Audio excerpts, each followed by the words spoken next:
Ready ka na? A day in the life ni Justin Vidal Mundo na isang Bachelor of Secondary Education major in English second year. Regular. Regular yan. Anong gagawin? Ito nangyayari kapag Friday.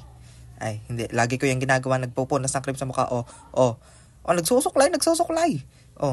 Ano yan? Pa-transition. Sayaw-sayaw. Maaga pa kasi.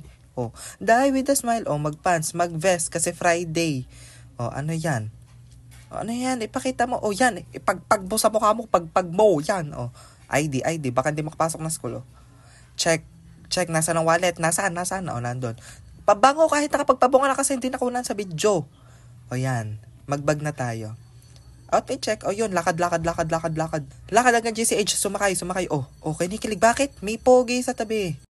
Westmead International School. Yan. Akyat hanggang 3rd floor. Ganyan na nangyayari. Kardio. Wala pang tao. Maaga pa. Dahil maaga. Mag-TikTok muna. Scroll. Yan. Naglaro sila ng kung anumang laro yun. Ayan. First subject. Nang meet namin yan. Kaya masaya pa. Ayan. Introduction. Ako po si Justin Del Mundo. Major namin yan. So, English speaking. Hindi ko natanda sinabi ko dyan. Ayan. Second period. Bakit tumawa? Kasi may nagbukas ng black blast. Ang lakas ng tunog. Yan. Pagkatapos sa maaga kami na-dismiss kasi introduction pa lang yun. Nakasalubong naman yung dati namin teacher nung sa Rizal. Bakit daw ganun gupit ko kung buhay pa daw? Sabi ko, pinatay ko na ako ng last para wala mapiktima. Yan. Bababa. Kakain na po yan. Yan. Hello. Yan. Pagtapos kumain, saan pupunta? Babalik. Sa new building naman. Yan. Last period yan. Yan. Uwian na. Naglakad lang ako pa uwi. Kardio. Saan dumaan sa overpass kasi mabait na bata. Ano yan? Transition. Ang smooth ng transition. Ang dami nakasampay. Ang dumi. Yan. Pagpasok, may mga tao. Tawa, syempre. Yan. Nagtanggal. Magbibihis na yan. Tatanggalin ng uniform.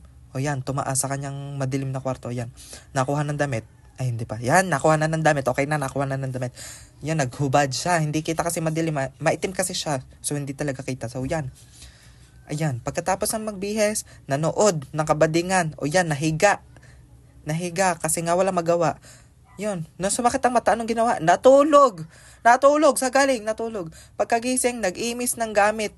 Mga ginamit na pansaksak. Ganon, charger yan. Hindi ko alam kung bakit kumakanta yan. Ano pinapatunayan? Member ng Wiz Choir? Nagtataka kayo bakit nagdadasal agad? Syempre, nalobat yung cellphone. Hindi na video ba? Tapos, nakakain na yan. Nakapag-toothbrush, nakapaghilamos.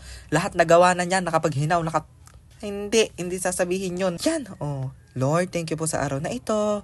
Binigay niyo po ng magandang panahon, ganyan. Amen. Tulog na. Tapos may magsasabi niyan, buti pa siya, yun ang ginagawa. Di gayahin mo, inggit. Hindi. Babangon yan, papatay ang cellphone, yun lang, bye-bye.